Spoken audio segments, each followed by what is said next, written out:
Good morning, class 5. Today I've come up with a video on chapter Internet Services, and I hope this video will be helpful to you. So let's begin with the introduction of Internet. Internet stands for International Network.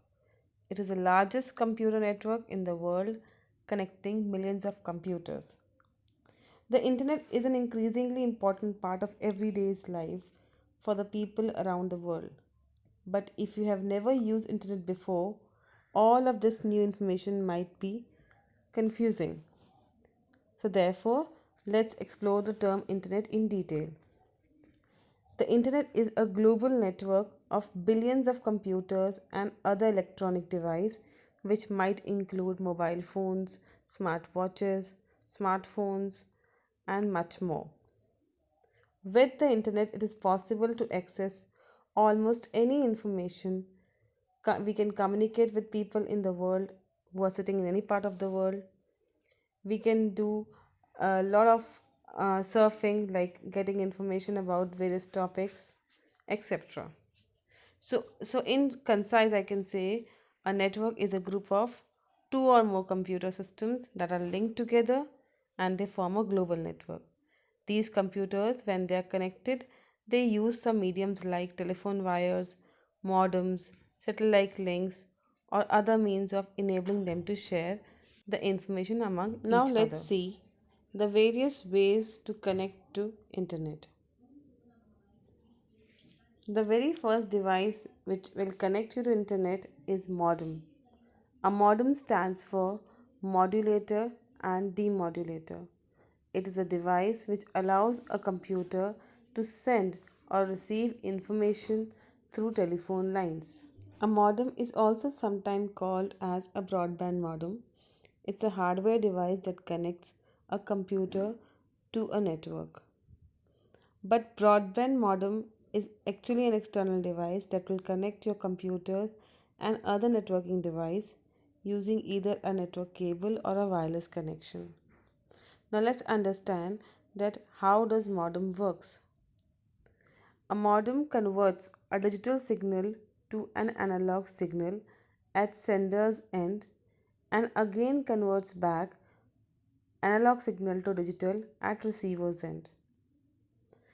Therefore, we can say that a modulator converts the digital information of a computer to analog mode at the transmitting end, the place from where the signal is being generated. Also, it converts back this analog signal to digital at receiver's end, the place where the signal is being received. Now let's see why do we need this modem. As we all know that computers can only work on digital data, but the channel which is used for the transmission of data can only function on analog signal. So, digital data of computer need to be converted or we can say modulated into analog signal, and this work is done by the modem. And the same process happens at receiver's end also. Receiver is also having a computer, but the signal is coming through a transmission line in analog form. Hence, at receiver's end also, this conversion need to be happen. The difference is that now receiver's signal is being converted from analog to digital, but at sender's end, this conversion is happening from digital to analog. So, therefore, we can say that modem is very important. Modem comes in various varieties: internal modem, external modem, and PC card modem. Let's Internal explore modem. each one of them. It is a device that is already installed in the computer. It is the form of a card that is used into one of the slots on the motherboard. So on motherboard you have many slots. One of the slot is fixed for internal modem.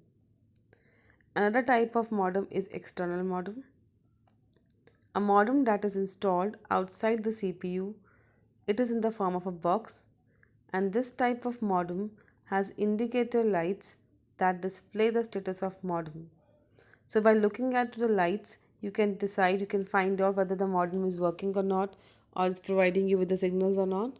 So all information you get from the lights.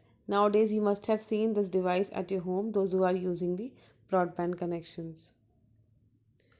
Another variety of modem is a PC card modem.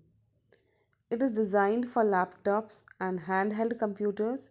It is similar to the size of a credit card and fits into a PC card slot on notebook and handheld computers. So the devices which are small, which are portable, which can be carried from one place to another. So instead of using the external modem, they use the PC card modem. Next term is ISP. ISP stands for Internet Service Provider. It is basically a company that gives us the access to the internet after paying a fee on daily, monthly, or yearly basis. So some popular ISPs of India are Reliance, that is we call Jio, Airtel, Vodafone, BSNL, Idea, and MTNL. BSNL and MTNL are not so popular nowadays as they are not giving such a good internet facility in comparison to the other companies which are giving us. So you all must have heard these names at your home because these are the companies which are giving you internet both on computer as well as on your mobile phones. Telephone lines. It is a medium that is used to connect a computer to internet service provider. So your device needs to be connected to the ISP. So between you and your ISP there should be some connection. So those connections are established through telephone lines. But nowadays it's obsolete. We all are using wireless routers that are being used instead of the telephone lines to connect to the internet. Now let's understand various ways by which we can connect ourselves to ISPs and how can we get those internet connections. So we have varieties of internet connections. The very first one is dial-up connection. In this type of connection, the computer needs to be linked to a phone line. This type of connection does not allow to make or receive a phone call through a phone line while using the internet. So at a time you can only either use the telephone line for calling or for internet. This is one of the traditional ways of connecting internet by a telephone line. In this connection, the telephone line is only used for connecting to internet or for calling at a time. Next type of connection is broadband connection. This is a type of connection which has wide bandwidth and which gives high speed internet access through various transmission mediums. It is faster than dial up. Unlike dial up connection, a broadband connection does not disrupt your phone lines. So we can make use of phones for making calls even while using internet. So internet facility given by broadband has various methods to access those broadband connections. So we're going to study each of them in detail one by one. Like for example, we have DSL, we have satellite connections, we have wireless internet broadband, cable TV internet, and mobile TV internet. So all these are various ways of getting a broadband connection which will be much faster than a dial-up connection. In this connection, we'll be having separate lines for internet and for calling as well. So let's start with cable TV connection. It is a type of connection which is provided through cable TV lines. It uses cable modem which provides extremely fast internet connections at your homes. So Tata Sky, Airtel, these are the examples of them. Next is satellite connection.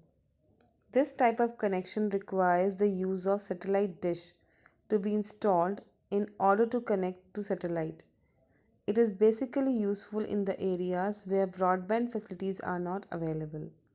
Nowadays, wired connections like cable TV connections are replaced by satellite connections. So, in this type of connection, we are going to have a satellite connection with through an antenna. We'll have an antenna at our terrace or any high-end place of our home, and the satellite is going to send signal to that antenna, and antenna is going to provide us the internet connection. But nowadays we are not using it much We have replaced it with the cable TV internet. Next is digital subscriber line DSL.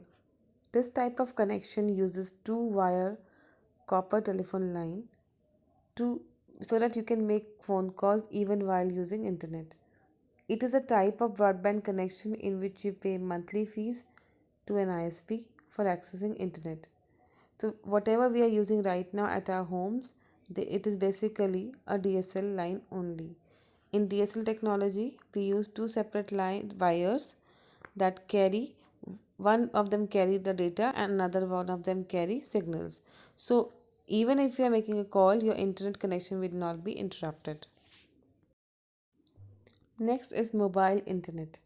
Mobile internet allows a user to access internet using the mobile network. This technology provides high speed wireless internet access. 2G, 3G, 4G are the examples of mobile network technologies. So here it allows user to access the internet on smartphones and tablets using the network provided by the service provider. This is also a kind of high speed broadband facility which uses 2G, 3G and 4G broadband spectrum to transfer the data. Now children, let's look at some popular services on internet. So very first is video conferencing. A video conferencing is a method of communication that involves exchanging of audio and video at same time between people sitting at geographically different locations. It requires the use of web camera, a microphone to capture a video, and audio real time. Images and sounds are transmitted through internet and delivered to the participants. This technology is used to conduct virtual meetings. Online classes are also conducted using video conferencing apps. So some popular video conferencing apps are Zoom. So all of us are also using Zoom in our school. So Zoom and Skype or Google Meet, these are the examples of video conferencing apps. Another popular service is chatting. It is a text based communication between one or more users in which messages are exchanged back and forth in real time through chatting softwares. These softwares are also known as online chat, internet chat, or even instant messengers. We can also send voice, image, and video clips using chatting apps. Some popular examples are Google Hangout, WhatsApp, Facebook, etc. To use these chatting softwares, we must have to download them through internet and install them. You also need to have a user account with them. Next service is Internet Free Calls, also known as VoIP. Internet also facilitates us with free call, video and audio anywhere in the world. There are some software which allow us to send free messages and videos along with the free internet calls. Some examples are Skype, Viber, Google Hangout, etc. But the important thing for making a video internet call is we should have a very good internet connection, and camera or microphone, speaker are also mandatory. Next is email. Email stands for electronic mail. It is one of the most widely used feature of internet along with the web. It allows us to send and receive messages to and fro if anyone has an email address. It is the fastest way of sending an email, and the format for the email address is like this, like think computer mailbox @gmail.com. In the above example, think computer mailbox is an email ID and gmail.com is a mail service provider. There are many other mail service providers like Gmail, Rediff Mail, Yahoo Mail, etc. Email is very easy for sending and receiving messages from one computer to another computer anywhere in the world. It is one of the fastest modes of communication. In fact, the ordinary mail, due to its slow speed, is nowadays known as snail mail. Now, what is the use of email? To use an email service, we need to create an email account. We must select the username and the password along with the name, address, contact number, and date of birth. So, let's see how to create an email account. So, first open a browser and write create a Gmail account. You will get this kind of links. So, click on the very first one, and when you click, you will get a window, a new page. Now, here you are supposed to write the information about yourself that will help you in creating your email account. So, we have two columns here, first name and the last name. So, first name is your name and the last name is your surname. So, you can write here the first name. For example, if I write here Malik, this will be your first name, and here I am writing Adil. After writing first name and the last name, you can create your username. Now, username can be different or same as your name. So there's no hard and fast that you need to keep always same. Just choose any one name for the your email account. So let's say I'm choosing this one.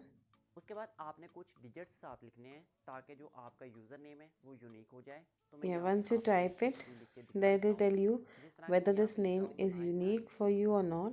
If it is taken up by someone else, then the system will tell you that this is already chosen. So see, as I clicked on the password, it's telling me that this name is already chosen by someone. So we cannot take this name. So we'll have to change the username again. Let's type something else.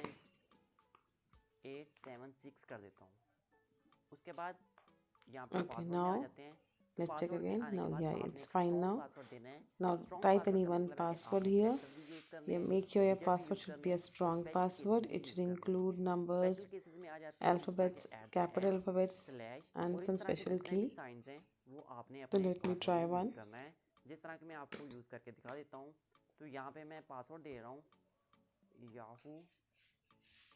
Okay, I'm writing the password and I'll show you what I have kept it by clicking on show password. Yes, so it should have a combination of all the numbers, letters, and the special characters. Now we have to confirm our password. So we'll click on confirm and the same password has to be typed again. Click on next. Now here you have to type your phone number on which you can get an SMS. So I'm typing my number here.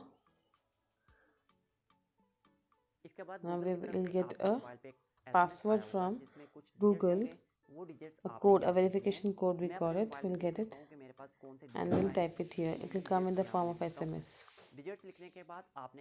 So I received the code, so I'm writing it here and click on verify. Now once you click on verify, it's going to ask you about the recovery email.